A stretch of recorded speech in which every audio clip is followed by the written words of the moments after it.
Hi, everyone, and welcome to ALOUD. My name is Miranda King, and I'm the program producer here at the Library Foundation of Los Angeles. Through fundraising, advocacy, and innovative programs, the Library Foundation strengthens and promotes greater awareness of the Los Angeles Public Library and its essential services. I'm very excited about the program you're all here to see tonight, but before I welcome our guests, I'd like to talk for a moment about one of the programs the Library Foundation supports. Summer with the Library, part of the Reading Challenges program at the Los Angeles Public Library. Reading Challenges aim to motivate Angelenos to participate in year-round reading and engaging activities and inspire literacy and learning through themed programming. The current challenge goes until August 7th, so you still have time to challenge yourself. Programs are completely virtual this year, and there are prizes for all sorts of participation. Please visit lapl.org events for more information. Now on to tonight's program. Originally inspired by the groundbreaking book, Titters, the first collection of humor by women, which showcased some of the leading female comedians of the 1970s, Notes from the Bathroom Line is a curated collection of essays, satire, short stories, poetry, cartoons, and artwork from more than 150 of the most talented and hilarious comedians writing, working, and creating today. The book is extremely fun and funny, and I seriously recommend picking up a copy. Mine now lives on my coffee table and is enjoyed by everyone who plops down on the couch. I can't recommend it enough. It's got really fun drawings and essays, a fake movie poster, well, for real things. And I just think anyone would love it. We'll drop a link to purchase an autographed copy from the library store in the chat, so look out for that. Today, we are delighted to welcome the editor of Notes from the Bathroom Line, Amy Solomon. Amy will be in conversation with two of the book's incredible contributors, Karen Chee and Emily V. Gordon. Karen Chee is a stand-up comedian and writer for Late Night with Seth Meyers. She's also written for The New Yorker, The New York Times, McSweeney's, and the Golden Globes. Emily V. Gordon is a former couples and family therapist and current writer and producer. She's the co-writer of the Oscar-nominated film The Big Sick and the co-creator of the Apple TV Plus series Little America. Amy Solomon is a producer on HBO's Silicon Valley and Barry. She currently runs Alec Berg's production company, where she develops content for film and television. She's also a proud member of the Library Foundation and a frequent ALOUD program attendee. Please join me in welcoming Amy Solomon. Hi. Hi. Thank you, Miranda. Thank you. I'm going to get going so you guys can get on with it. But thanks so much for being here. Thank you. It's amazing. I am, in fact, an extremely frequent attendee. I think the last one I went to was with Oteshsa Moshfegh, and it was incredible. And I got to go to the library to drop something off the other day, and it was the first time I'd been since, I don't know, a long time ago. And it was so exciting, and I took a lot of pictures like a tourist. So if you hear screaming from my end, my friend's 5-year-old is in my backyard with my boyfriend, and he says he will not leave until 5:15. I have no idea why he chose that time, but that's Jasper, and he's fine. He just doesn't want to leave. Okay, so this book, Notes from the Bathroom Line, was a way for me to get to bring so many of my favorite women's voices to a broader audience, but also for me to selfishly get to chat with them. And I've known Emily for a while, but this was my way to get to Karen. And they were two of my favorite people. There's Karen, and welcome Emily too. Hi. Yay! Hello. Hello. Okay, so all right. I'm ready. Let's do it. Can I ask a quick question about Jasper? Ask about Jasper, yeah. Yeah. So he gets to choose when he leaves? So ordinarily you would think that we might have the power, and that's just simply not the case. Okay. He just feels he was told at one point he was staying until 5:15. And so when he was told he needed to leave at 4:55, he said simply no. And so now I don't know what they're doing in the backyard. I will say I can't hear Jasper. Okay, good. There was screaming. There may be screaming. Welcome. There might be screaming. Welcome. All right.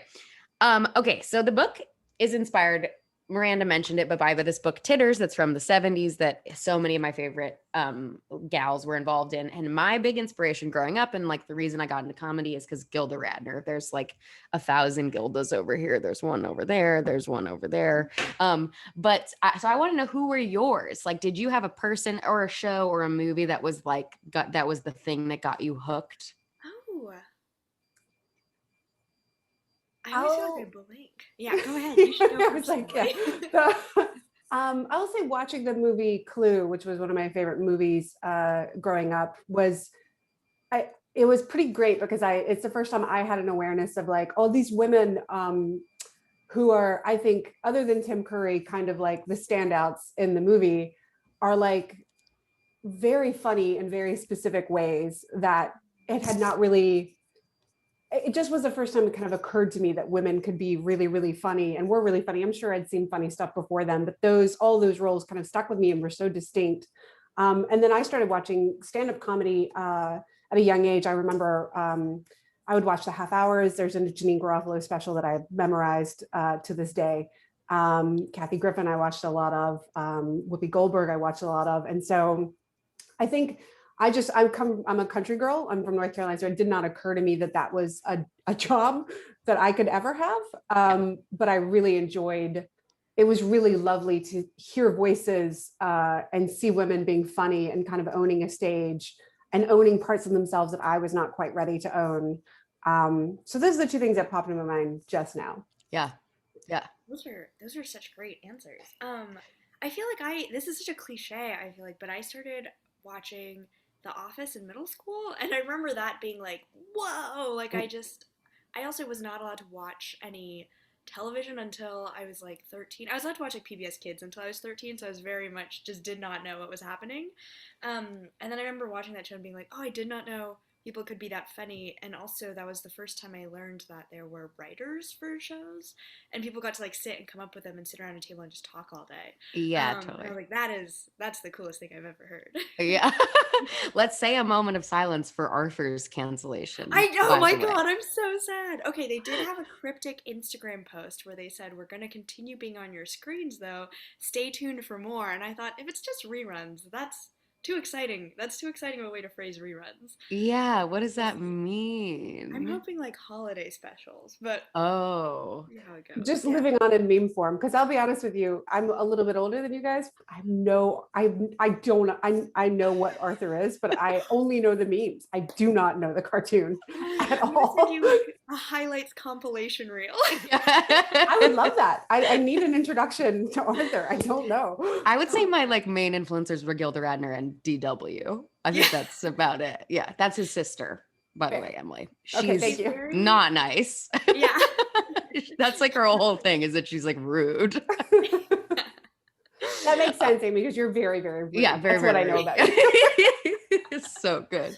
Wait, so Emily, you mentioned the thing of like you didn't know it was a job, which like, I mean, I was weird because I grew up near Second City, and so I like weirdly knew it was a job. Well, I thought like, oh, you can go be on the main stage at Second City, like that's the thing you do. And also, it was just bizarre that it was so crazy to live there and then see like my favorite person, like when I was in high school, was Adie Bryant, and it was like that's the funniest woman in the world. And then you it was got like to have that be your favorite comedy person. insane. And then you'd see them get hired, and you'd be like, they're right. You know what I mean? It was insane. But so I was like this weird dork lady. But did you realize? Because you had a career, you were a therapist. Like, That's right. when did you realize like, oh, it's a job? Was there like a moment where you saw it or something? It took a lot longer than it should have. I just was raised by very practical people who were like, to them, that being a therapist was an impractical job. And I moved to Chicago, and that was my first time going to live stand-up shows. And in going to those shows, I just kind of was like, oh, that person's on stage. That's really exciting. But who's that person? And what are they doing? And what is that job? And it just seemed so fanciful for anyone to even consider like, there's a job that involves comedy that isn't being on stage. I loved movies. I loved movies endlessly. And I had like the Pulp Fiction script in my car for about 2 years, which is highly for pretentious. emergencies. just in case. So I was aware that these were all kind of careers. And then I became aware of jobs in comedy that were not being on stage. And I thought, I just have no real desire to be on stage, but I do really enjoy this. And so it was really exciting for me to kind of start figuring out what those jobs were. And then it still took a few years for me to be like, okay, now I'm going to move into this, because, once you get a master's degree in something, you do feel like you're supposed to do that. Yeah. Which is the thing I often end up telling people a lot. And I'm not sure who the audience is for this, but you can switch careers. There's no world in which your former career can't influence and kind of have some kind of positive stake on any new creative career or any career that you want to switch into. Life is too short to stay in a career just because you have a degree in that specific career, in my opinion. Yeah. I speak nearly constantly about having a goat farm and making goat cheese and selling it at local farmers markets.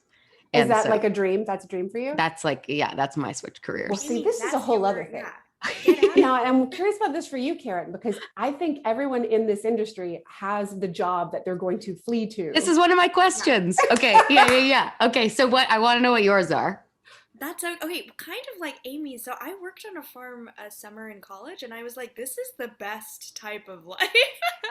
But ours was different. I worked on a farm, and my main job every day was whenever the sheepdog got too tired, I was in charge of like herding all the sheep. You were the sheepdog. Yeah, and the sheepdog was always tired. I like didn't understand the point, and the farmers were always like, "Oh, it's a very old dog. Like if she doesn't seem up for it, like it's up to you." And I was like, "Okay." And they showed me how to do it the first couple of days. It's literally just running in circles that get smaller and smaller until all the sheep eventually get hurt.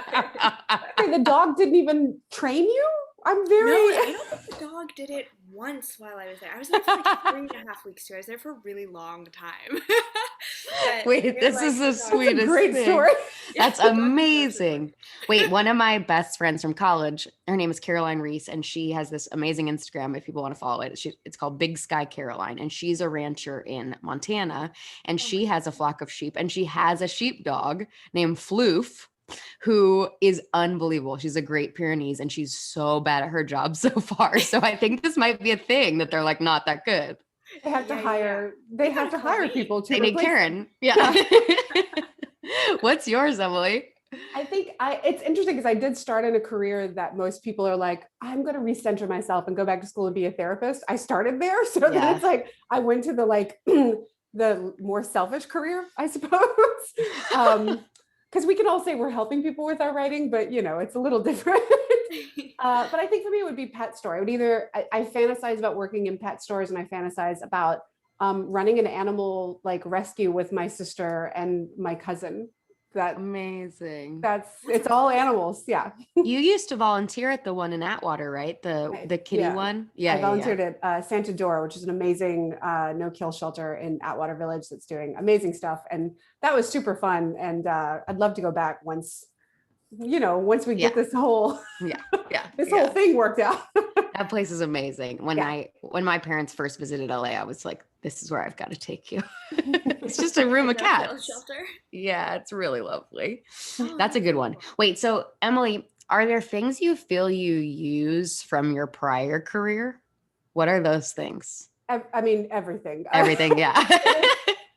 When you're a therapist, my job would be to sit with someone, hear what they're saying, observe them, and then figure out from what they're saying, what they're not saying about how they're feeling, and what that could mean about what's going on with them emotionally.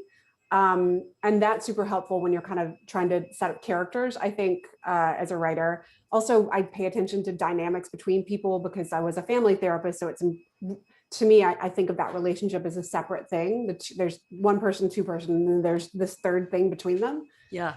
That's really helpful. I think, and that's about it. And that's not stuff that's like magic. I just happen to have had training specifically in that. I think other writers end up getting that, I think, just from being people in the world, which is great. But I think that's at least what I tell myself when I'm like, hey, I spent 8 years of my life doing this, and then now here I am. No, totally. Yeah, I think it's super helpful. I think it's underestimated how much, okay, so like everyone, especially in comedy, are people with a lot of feelings, and they're to bring your work and to bring your comedy forth is like a very vulnerable thing, like I feel like so much of my job is like just like managing feelings, like so much of like Alec would always talk on Silicon about like when he was directing an episode, every department head is coming to you like with their work, and their art. And sometimes like the prop master has like some like huge, cool, fun thing they want to do, but it's like not quite right for the scene. And you have to like figure out how to tell the prop master, like, yeah, that is awesome, but it like doesn't quite work. And it's like that I feel is like 90% of my energy is like handling those and making people feel seen and heard, but also like making it work. It's just like, I don't know. And you'd be shocked at how many people don't care about that. Don't truly care about understanding where that other person's coming from. And I do think that is also, I mean, just having conducted group therapy, that's all like working with people is essentially. It's like, and you said managing feelings, but it's managing egos is a lot of what it is. Yeah. Which I think also as women, I think we end up having to do in group situations in general, I think maybe more than we need to. And also maybe it's better that we are more aware of it than other people are not. Yeah. Cool that your therapy stuff helps. I was just thinking though, I was like, that must be so great when you're writing dialogue, right? Because then you're like, they're saying one thing, but they're feeling another, and you can tell. And I was like, that's something that I feel like is probably very tricky to do without a therapy background.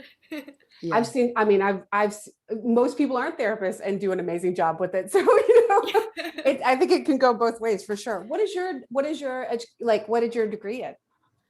For me or Amy?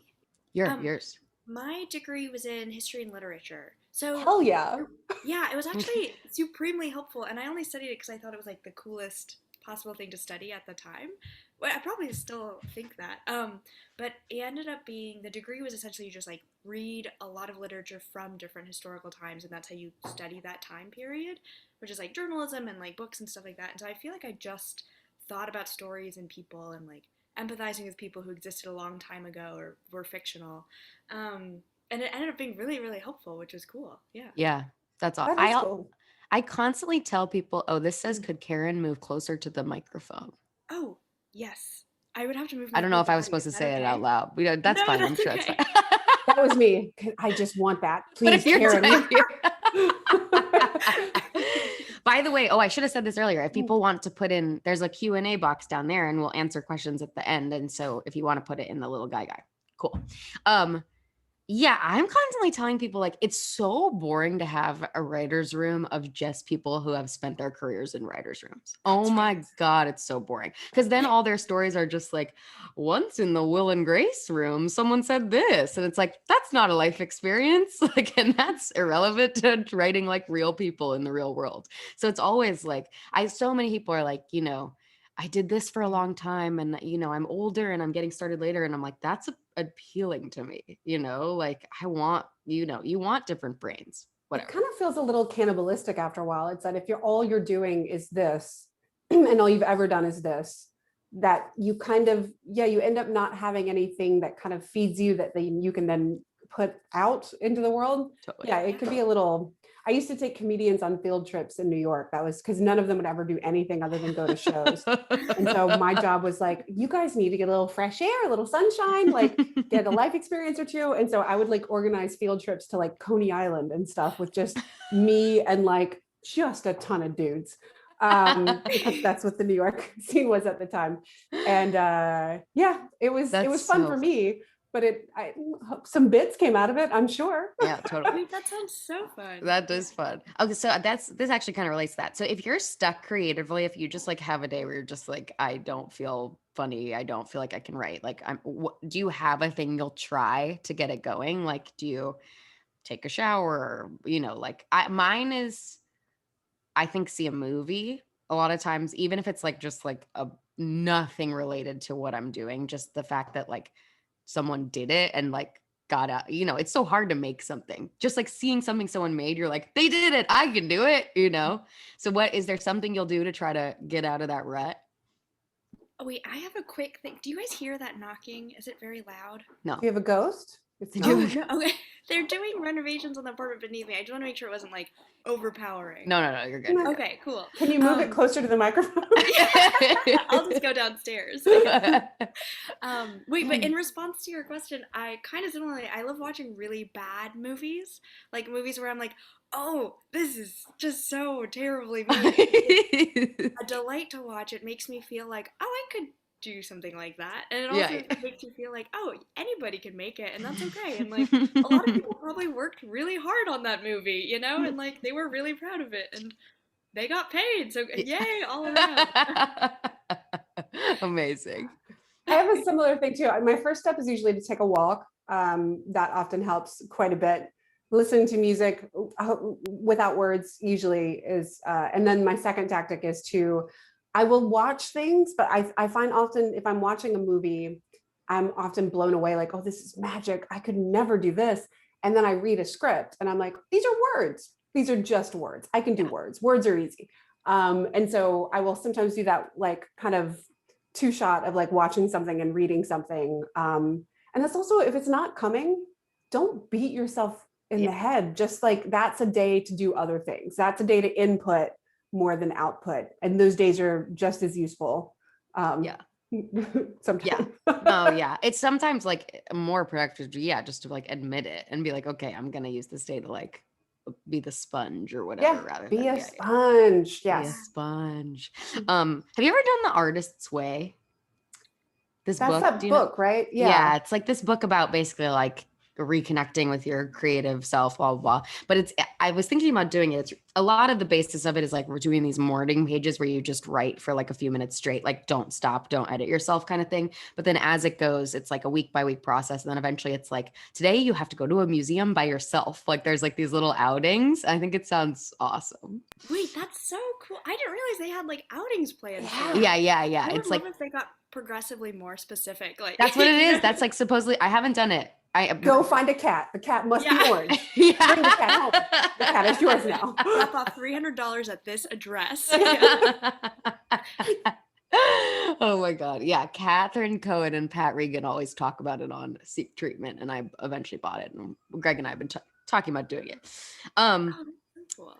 Okay. Was the pandemic, it ended up being so long that we kind of didn't have a choice, but like, were you able to be creative during it? Like, was it a thing? Like, I sometimes feel like the things that fuel me are like just kind of being out. Okay. Do you ever feel like really funny when you're like at the airport or like, that sounded so stupid. I don't know. No.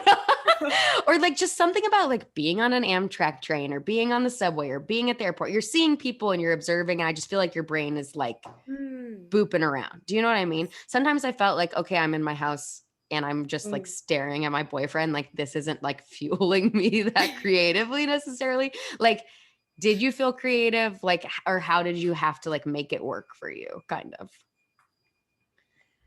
I was pretty productive in quarantine, and I work from home already. So I already had my rules down. I had like a setup. I had all that stuff worked out. And I was just starting to put together a pitch for something at the beginning of quarantine. And so ended up doing that. Like that was the beginning quarantine for me, was like pitching this over Zoom and everybody being like, Zoom, wow. And now we're like Zoom. And so I think at that time it felt like just a beautiful escape. I'm not having to think about any of this shit. I hope we can curse. I get to just sit here and focus on this like fun little weird idea.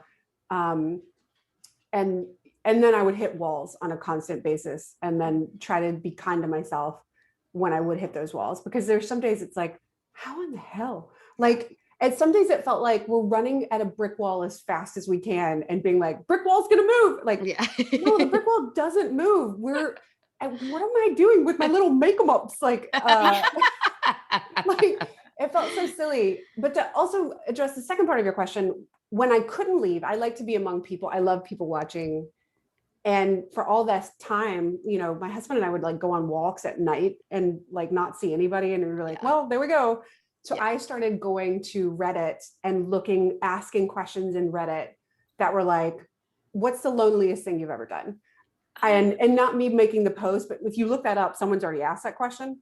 And just kind of marveling in humanity of like those posts. That was kind of the closest I could get when I couldn't be around people, of like, what's the most embarrassed you've been in public? And somebody's done that. Somebody's asked that question and many people have answered. So that helped me get my like weird people fix. Yeah, I love that. Yeah.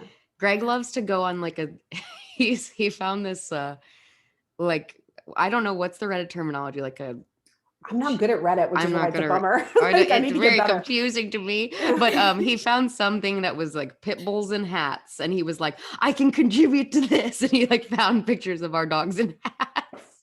It was really going down a well. But yeah. Karen. I didn't realize Reddit got that specific. Oh, it's so specific. Anything you can think of, there's a Reddit thread about it. Yeah. Okay. Yeah. That's cool. I'm gonna check that out. Pitbulls, and I hope I find Greg on it, and then I can just message and be like, "Here you are." Yeah, I'm sure you will. I don't know who you are. Yeah. Karen, how did you feel? I felt in the beginning when it first started, it felt so fake that it was happening. Do you know what I mean? So in the beginning, it felt like the first week. We were told at work at late night, it was like, we're going to take a week off. And then in my mind, I was like, great, we're going to be back at work the next week. Wow. So that first week I was like, nice, I'm hanging out, like I'm working, whatever, it felt fine. And then once it started being like, we were going to be in it for the long haul, it really felt like my brain shut off. And it was weird because I really like reading and I read a lot, and I couldn't read for fun. I couldn't like, work on things. And I don't know what I did instead. It just felt like I was trying to, and then that was probably the mistake. I should have just not tried. I should have sort of given myself a break. But that felt like it lasted for a couple months for me, honestly. It took a while. So you've been in South Korea for most of the pandemic, right? Oh, really? Yeah. Yeah. She's there right now. It's morning. It's Oh, tomorrow. wow. Yeah.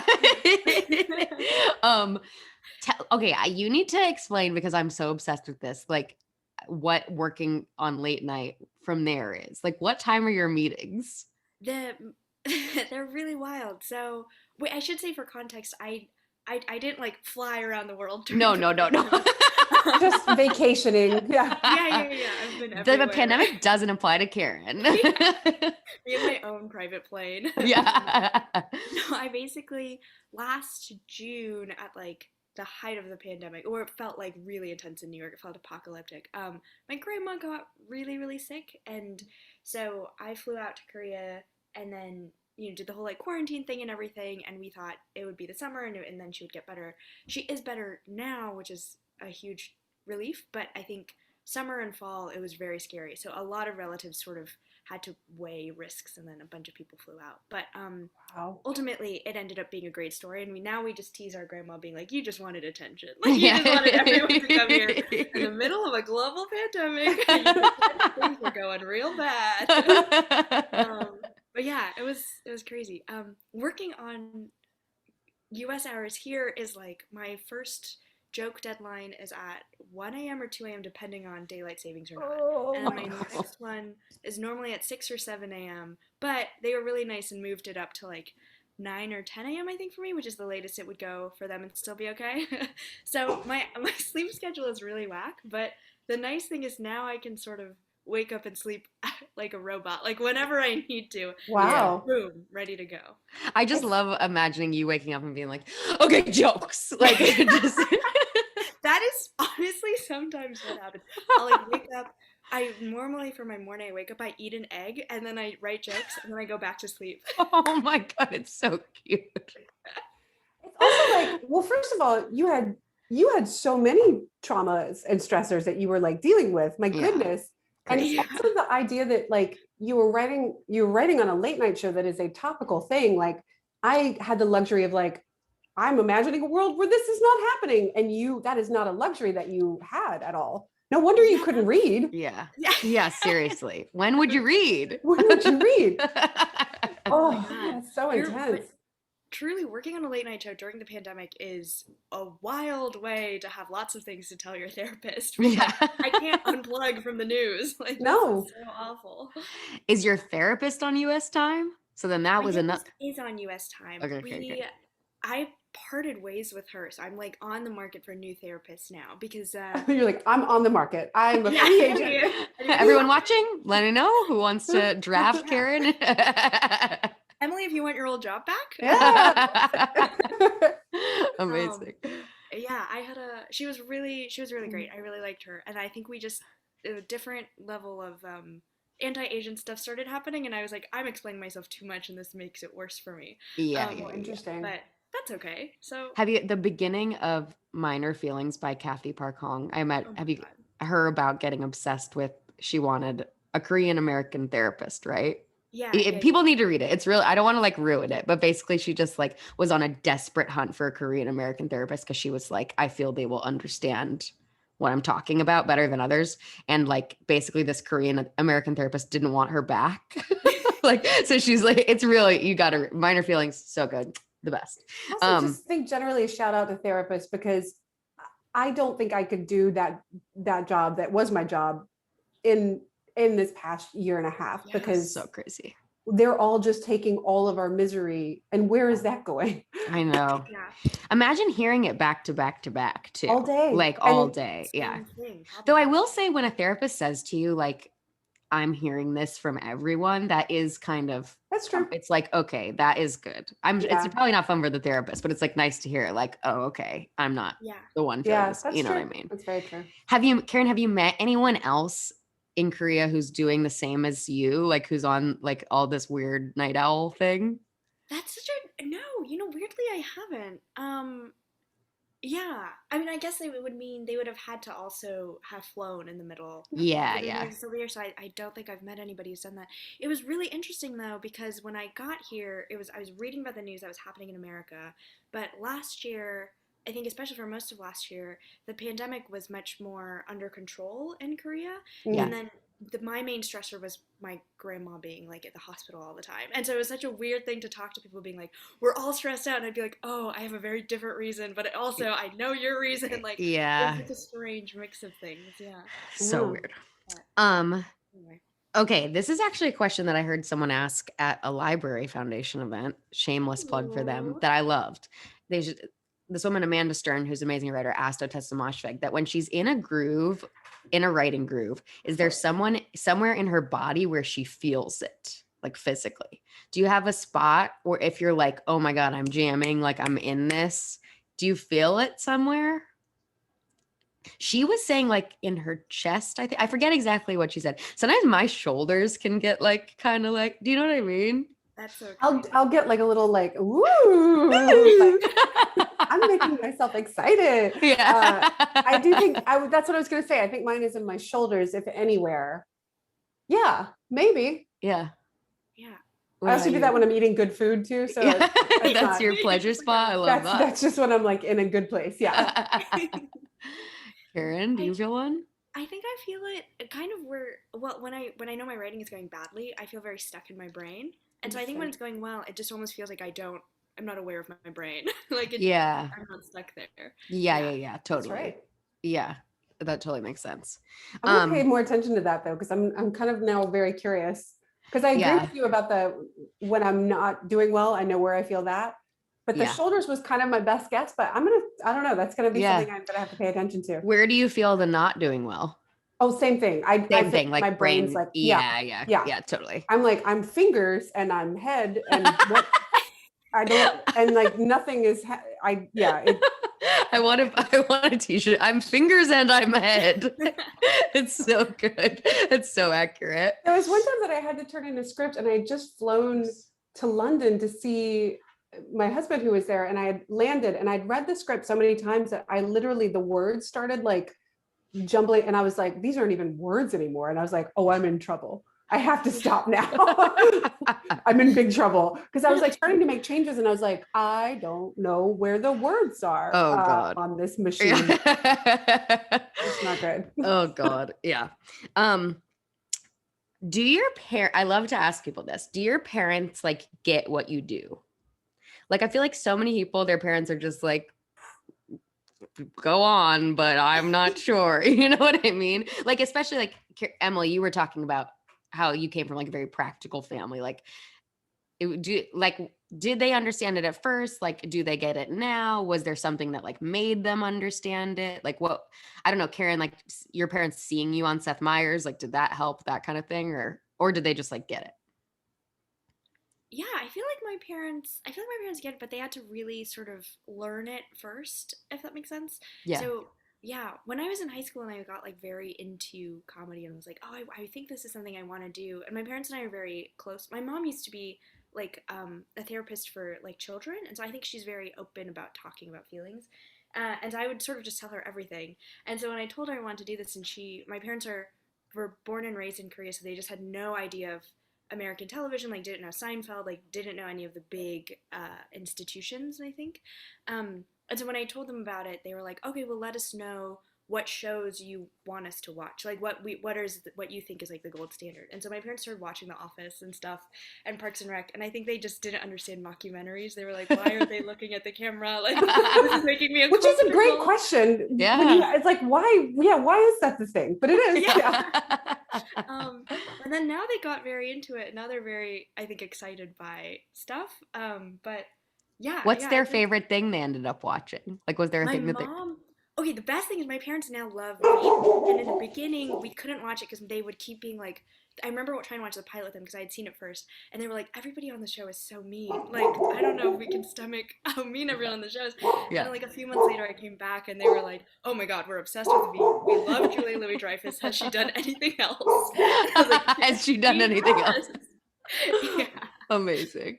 Very good. Amazing.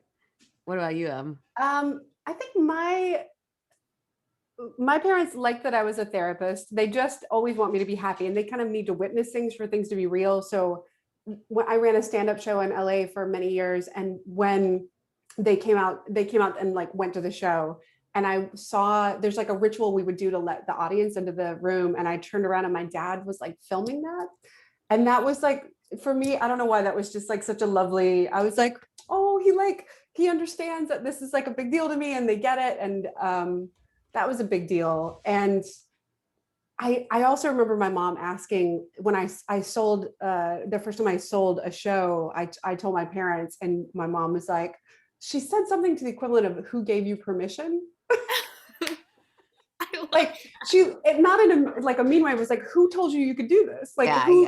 And I like, she kind of was asking like, who's your boss? Yeah. And I was like trying to be like, oh, I don't really have one. I kind of just do gigs. And that's still something they're working on, is that it's hard for them to wrap their heads around. I can have an idea, and like, they don't understand that. They're waiting. They think I need to have a boss who's like telling me what to do. But they also kind of get now, like they'll be like, oh, I saw this announcement, and I'll be like, hey, there's a chance that never happened. Like that never will be on television. So like, don't until you're at the premiere, don't assume that any of this is real. I'll let you know when it's real. And they have a Google alert for Kumail, which is bizarre, and I don't love that. I don't love that really at all. Sweet. Who is my husband? It's not sweet. For me, for Kumail. My dad is like, both my parents have MBAs and are very like business, because of the growing up near Second City and stuff. Like they're big comedy fans, so they always kind of understood. But like my dad always has like business questions that I don't know the answer to. So it's always like, well, okay, AT&T bought HBO, and how does that affect this? And it's like, couldn't tell you. And it's like, that's your employer. And it's like, I know, I don't know. And he's like, and where do your checks come from? Like, how do they work? It's like, literally do not know. They come in an envelope. Like, I don't know. It's so bad. That's actually a really good point. I like didn't know who was paying me for like the first year of my job. It was so confusing. There's a production company, and there's a studio, and then there's the network, and they're all different, I think. I know. It's so, every show like makes a production company that then pays the employees. And like on Silicon Valley, they basically, you just make it up, and they go, what do you want it to be called? And everyone's like, we don't know. And on Silicon Valley, it was called Brown Hill Productions. And I always thought that was some like thing. And then they were like, oh no, the first sentence of the pilot was like, in the Brown Hills of Silicon Valley. So they just like put that there.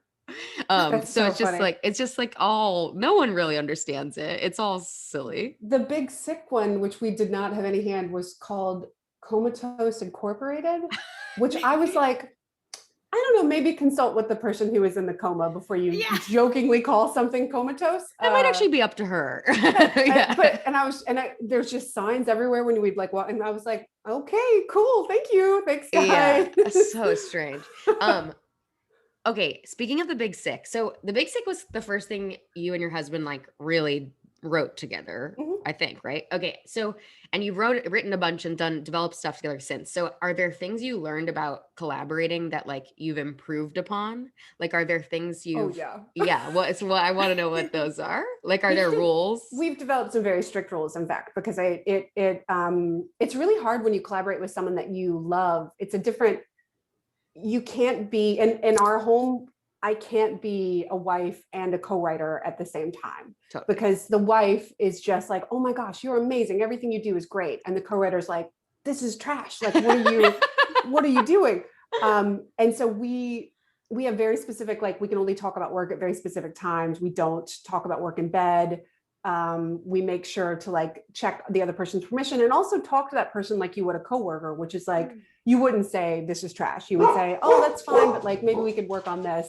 And it took us a while to like not get our feelings hurt from each other, because it's hard to switch. I want my husband to just like everything I do, but my co-writer gets to have notes for me. That takes some adjustment, but we've gotten pretty good at it at this point. We've collaborated on quite a few things. And it's funny, the one thing that we're working on, that Little America, we send notes separately on drafts, and often the person who's like putting the notes together is like, you guys are sending the exact same notes. That's right. Unfortunately, you're just getting one brain. You thought you were getting two. You were getting one brain. And it's lovely to know that we have such a great, our sensibilities are kind of aligned so well. But that's why it's also good to work with other people, because there might be things that we miss, even though there are two of us. So we figured some things out. Yeah, totally. I love that. Okay, what is your go-to thing? By the way. If Sorry. The Big Sick is so good. I was just saying, I'm a The fangirl greatest. moment. I love The Big Sick. It's thank you. That's lovely to hear. Thank you. It's so good. I never handled that well. Thank you. That makes me uncomfortable. Thanks. Wait, Emily, let me get closer to the microphone. If you're like, I want to laugh, I want to watch something tonight that's like gonna be fun, laugh, do you have a go-to thing? What's your go-to? Recently, it's been Ted Lasso, which I feel like that's true for the whole world. Yeah. Delightful show. But I also really like a lot of British panel shows. I think are really fun because they seem largely unscripted, and so the thinking part of my brain gets to shut off and just enjoy it. You know, there's no like A plot or B plot or anything like that. You're just like jokes.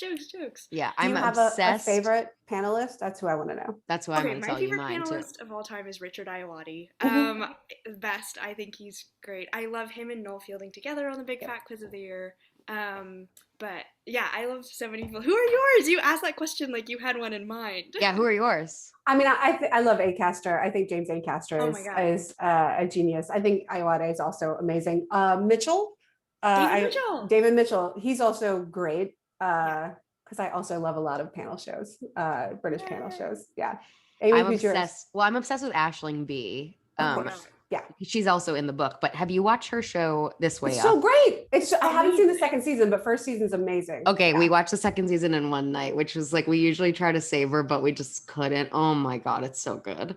That's what I was gonna say as my recent one is I love. Have you ladies watched Taskmaster? Yes. No, I haven't, but I know I need to. It's the best. It's so good. It's the best thing. It's truly the best thing I've ever seen. And a lot of it's on YouTube. I just highly recommend. There's only one season on iTunes and the rest of it's on YouTube. I mean, it's the best show. Amazing. Yeah. Emily, what are your favorite seasons? Okay, that's great. Many of them. I think the one, oh God, now they're all blurring together. I want to say the first one's great. The one with Acaster is great, I think also too. Yeah. The one with Aisling is on with Nish Kumar. Yes, and Bob Mortimer. Yes. That's maybe my favorite season. So bad. Yeah. You guys are so cute. But I will also say the other thing I watch when I want to just let my brain kind of be, I watch which is a web show from Trixie Mattel and Katya, who are two drag queens that I really love. They have a show where they just sit and talk about topics, and they are so free associating that it makes me more creative. Like over lunch, I just will watch like 2 or 3 of those, and they're just so hilarious and off the cuff that it like unlocks the part of me that's like, that's right, this is fun. You get to just make weird shit up and be funny. And it's called like UH. Yeah, it's UN 4 H's. Amazing. It's also on YouTube. I watch a lot of that. Oh, I gotta watch. That's amazing. That's such a good rec. So all right, I'm gonna do some of these questions. Okay, Karen, we love you. They said we love you. I mean, me too, but I'm giving them credit for saying that. You mentioned that you read a lot. What have been your favorite books of the last few years? Emily reads a lot too, so that's for both of you. This is such a fun question. Okay, I love anything by Anne Patchett. Amen, sister. Yeah. I love her. She's so good. I really like, you know what I got really into is Jacqueline Woodson's like YA novels that were, they're for like middle grade and YA novels, but they're written so unbelievably beautifully that I'm just sort of like, I need every adult to read this. They're so gorgeous. I really like Min Jin Lee. In the last few years, I also discovered Rachel Cusk, who I think kind of maybe similar to the way Emily's describing I can't talk about it's a terrible name. We all know that. Yeah, her books almost feel like the trilogy that I read also especially feels like somebody recounting memories, if that makes sense. Like all the conversations feel like someone's recounting them, and so you feel sort of in this ethereal part of your brain the whole time you're reading it. And it made me feel really good after I was done reading it too, which I thought was such a nice after. She's amazing. Have you read her new book, Second Place, yet? I haven't It's yet. a novel. I've heard it's really good. I loved it. It's amazing. Oh my God. Okay. I love her too. She's amazing. She's so great. And what about you? I love Mary H.K. Choi. I love all of her work. Our girl. So great. And it makes me believe in romance in a way that I did not think I was capable of in my advanced stage. Totally. She makes me swoon. Emergency Contact is one of the swooniest ever. Hitting me. It's so swoony. So swoony.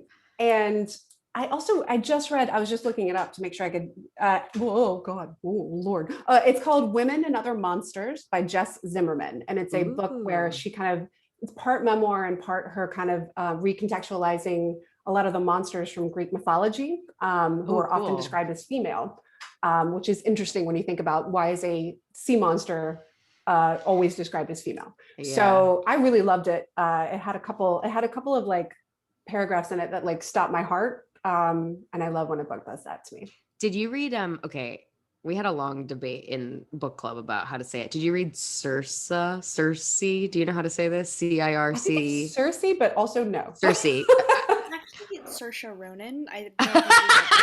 Sorry. Oh my God, how could I forget? Showing off that you can say Saoirse or whatever. Sorry.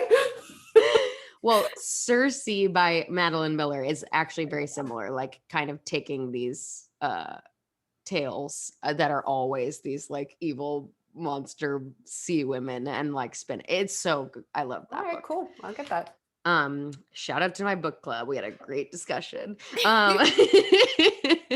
Okay. Question from Rachel. Hello. I first would like to say to Emily that I'm a huge fan. I was introduced to you and Kumail through your podcast, and it was a huge bright spot during some dark times in COVID. It is so good. That is the other thing I did in COVID to keep myself safe. Yeah, so good. My question for everyone is, what has been your most empowering moment as a female writer? You know, something that okay, this is gonna, oh man, I don't want to answer this question this way because it makes me feel like that's all there is to being a female writer, but I do think this is a very important thing that happened that was like formative for me. Is when I started my current job, there was somebody who does not work for our show but works in the building who sent me really inappropriate DMs at like 3 a.m.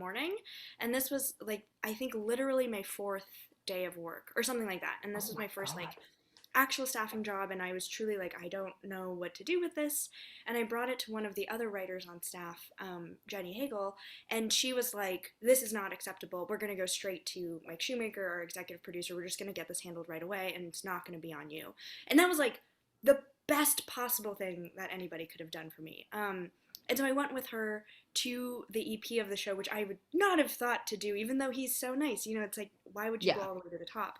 And Mike Shoemaker was so great about it. He was immediately just like, we're going to open up a file, just send me the screenshots, don't worry about it. If he reaches out, like, let me know again, but like, you don't have to do anything, I'm going to put it under my name, so I'm the person complaining, not you. Like, it was just handled in such a good way where afterwards I was like, oh, I feel really safe here. And I think just that baseline level of feeling really safe made me feel very empowered to do whatever silly, dumb thing I wanted to do for the show, you know, and not have to worry. No, that's amazing, because so much of people behaving inappropriately towards you is then you're the one who has to do the cleanup. Yeah. And it's like, I didn't ask for this. It happened to me, and now I'm the one dealing with it. So for them to take it from you is like, hell yeah, that's great. It was so great. Yeah. Yeah, I love that. I think, there was a script I was working on for Fox, and then Fox merged with Disney, and so it became this whole, that is not the empowering part of the story in this way. But the story, the movie was about a young woman who is kind of, I won't say emotionally unstable, but is a young woman who is angry and moody and doesn't always understand where it's coming from. And I kept it was all men I was always working with, all the producers, all the execs are men. And I kept trying to drill it. They were like, well, what's the hurt? Did dad leave? And I was like, I just think you guys, there's a fundamental thing you aren't understanding, which is that you can be young and angry and you don't have to have a reason for it. There's no like secret little thing at the bottom. And I kept trying to drill into these men, like, and what do we need to do with women when they're angry? We need to like listen to them and respect it. And it's not a thing to be like shushed and kind of made smaller. It is part of what their power is. You can use it appropriately, blah, blah, blah. And then in like a meeting that we had, like a month later, I heard one of the guys kind of parroting what I had said to the rest of the, and when she's angry, we make sure that everybody kind of responds to her anger appropriately and doesn't shut it down. And I was like, yes. Amazing. Amazing. And it just made me feel like, not only are they actually listening and not just, but that they kind of were absorbing. And I was like, if these men in this room can take that into other rooms and like have it, I felt, it just felt great to kind of, it felt great to feel powerful is not even the right word for it. It felt great to like have a message received that I was trying to put out. Yeah, that's awesome. I want to say that, okay, I know this to be not true, but you constantly hear people talk about like women and women in comedy as like they're all competitive and backstabby and like women are catty towards each other.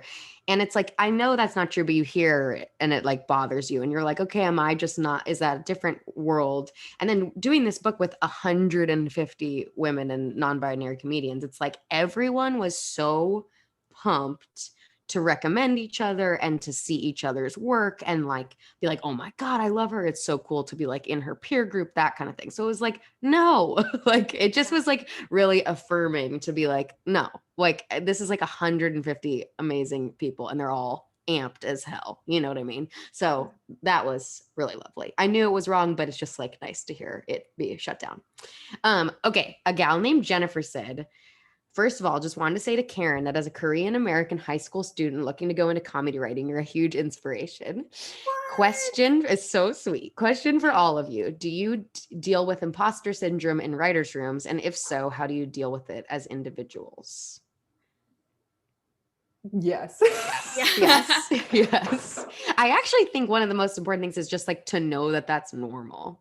That like that anybody with like a brain and like extra, I don't know, just who are thinking about themselves and the world and stuff like that. I feel like everyone's dealing with it. You know what I mean? I don't know.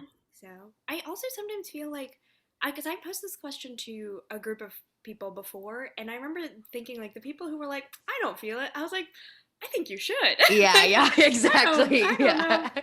Yeah. So anytime you feel it, I also feel like it maybe is a good sign that like you're like not, super arrogant and full of yourself. Yeah. So maybe there's always like a nice silver lining to that feeling. Yeah. I think that's definitely true. I also think I've talked to so many men and women and non-binary folks about this, and it does feel like there's this like, I feel like women often, and this is a generalization, but anecdotally, what I've heard and what I've experienced is like, oh, I need to have it perfect before I can say it out loud.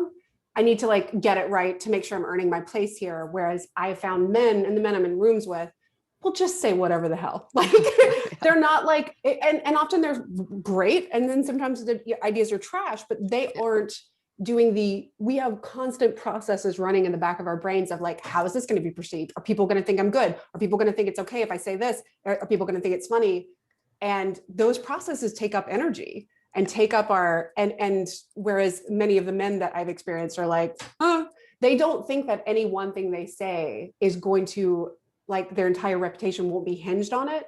Yeah. Whereas we often do. Yeah. Now, whether or not that's the case, that our reputations are hinged on the one thing we say, that's another story. But I think we should stop acting as if our entire like professional reputation is hinging on this one thing we're going to say. Yeah. I want us to have more freedom to have bad pitches. Totally. Also, people aren't ever listening. People are only thinking about like what they're going to say next. That's right. So it's just like half the time you're saying something, it's just like, no, they're just like thinking in their own head about like, I'm going to say this. Don't you love that when you say something in a room and you get the, yeah. It's like, yeah, it's horrible. Yeah. Cool. No one heard that. Great. It's like, cool. Okay. It didn't matter. Whatsoever. I love this question. Karen, what do your grandparents think about your job? Do you try out jokes on them? Because Karen has famously cute grandparents. Very sweet. That's such a nice question. My grandpa, I got into late night comedy because my grandpa was a huge Johnny Carson fan. And Johnny Carson, I think at the time, this must have been like the late 70s. I actually don't know what the time would have been. Was I think the only American show that was airing in Korea. And so my grandpa would watch it. And then a crazy thing happened, which is that my grandpa, when he speaks English, he's like the only, he learned English like on his own here. And I think through the Tonight Show. And so my other relatives in Korea don't speak English except for my grandpa. But when he speaks English, he uses all these like mannerisms and says things like, he pronounces the H in like white and stuff, and I was like, where did this come from? He's like never lived in America for that, you know. And then I found out, like, straight up he just took all the way Johnny talks and acts is like how he speaks in English, which is so endearing to me. Because when I was watching Johnny Carson on YouTube or whatever, like years later, I was like, this man is acting like my grandpa. I don't know if I like this. That's the best thing I've heard all It's day. really good. I would, anyone who doesn't follow Karen on Instagram and I Twitter, just started because I wasn't, and there's Her already grandpa- some great photos going here. there's a bucket hat involved. There's some really choice stuff going on here. Oh my God. All right, Karen Chee with 3 E's. Get in there, everybody. Please. The second you and I mean, people are gonna come to you and your grandpa and be like, "Do you want like an unscripted show about you guys like puttering around?" It's so cute. Oh my God. Okay, I love this question from my friend Emily, who's just an obsessive Olympics fan. So, if you could compete in any event at the Olympics, what would it be? Have you guys been watching? Are you into it? I've been watching. I've been watching some, yeah. Yeah. Do you? I mean, do we have to have the talent and the skills, or No, can we no. Just assumed you have them. Let's go speed walking. I love that stuff. I love the rules and like, what is it? 1 foot on the ground all times or whatever. Yeah. I love that. I think I could really get into it. Yeah. Yeah. It would work really well with your shoulders, Emily. Your Thank you. Your upper half is like ready to go. I'm ready to go at all times. I'm just waiting for the call. Maybe I'll be an alternate. Who knows? I think it'd be really fun to go skiing. I'm not good at skiing at all, but when everyone's going really fast, if you're just like hanging out, you know, taking your time on the slopes, that seems like an amazing, it's probably great snow, right? Totally. Yeah. Yeah, totally. What a good I got really addicted. This was the first year they put skateboarding in, and there's still so they did this street skateboarding, but at the end of the Olympics is this park, which is like more like the bowl where they're like going up, whatever. So many of the competitors are 13 to 15-year-old girls, and oh my God, they're the sweetest, cutest. I mean, they're so badass, and then they get off and they're like, ooh! Like they're just like so pumped, and they all love each other. Like these like 13 the Brazilians were a 13-year-old Brazilian girl and a 28-year-old Brazilian woman who's like one of the biggest athletes ever. Wow. And they're like best friends. So they would like finish their thing and give this like big hug, and it was so watch the park part of the skate. I mean, the men were cool too, but 13-year-old girl. It was 13-year-old girls won gold and silver. It was very Amazing. so cool.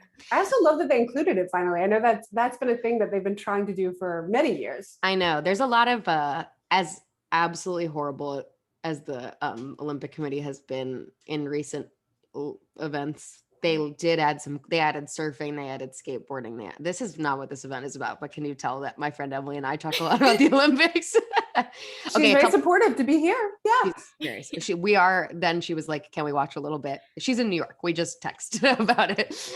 Okay. People wanted reminders of the things we brought up. So Taskmaster was the show you guys love. Yes.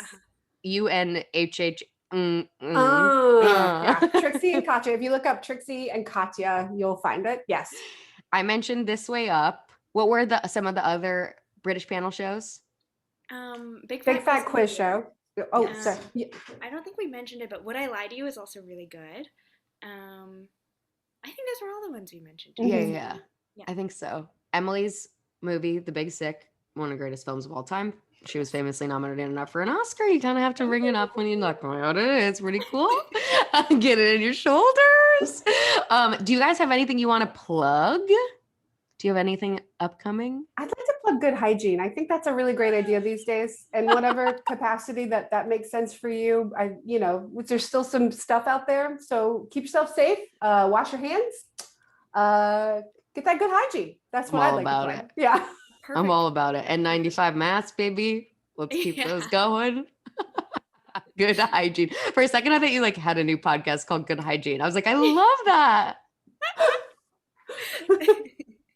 Karen is writing a book. We need to put it into the ether that Karen is writing a book, because the best thing in the world you can do for someone who writes a book is pre-order it. So everyone on here has to agree great. that the second, I don't think you can yet, but someday, Okay. I was like, just be ready. So nice. I just want everyone to be ready. This is so kind. No, what is the type of book you're writing? It's like it's a collection of humorous like short stories essentially. Amazing. But it's due for me on my end. The first draft of it is due December 1st, so it won't be out until the timeline they said was early 2023, which feels like a fake year to me. Yeah.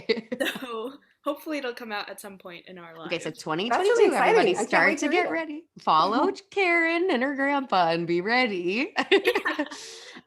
This was honestly heaven. Thank you guys so much for doing this. Thank you everyone for watching and asking questions. Follow Emily, follow Karen, buy the book. Just follow us wherever we are. When you Just see us follow. out and about. Wear a Follow mask, us. but follow them. Notes from the Bathroom Line. You can get it anywhere. Also, the audiobook, both Karen and Emily read their pieces on the audiobook, and it's really, really fun. I just also want to say, Amy, what an amazing thing that you've done. I truly, like, not this, yes, but also just the book. Like, This sucked, but the book, good. I know it was a huge undertaking, and probably when you delayed it, I'm sure it was stressful at many times. No. It's like, really it is my, I mean, we worked on it for so long that so many people I think of as friends, when I think of like, oh, I met Karen because I asked her to do this, which is like amazing, you know? Yeah. Not to tell Karen that she needs to categorize me as a friend. I don't know You what I are am my to you. True. But yeah, no, thank you. Makes me uncomfortable, but thank you. Thank you to the library. Honestly, like when I heard that you guys wanted me to do this, that they wanted to do this, was like, I'm such a fan. So cool. Thank you to the Library Foundation, ALOUD, to all the Library Foundation members. Yeah, thank you to everyone. This is heaven. All right. Bye guys. Love you. Bye. Bye, See ya. everybody. Thanks for coming.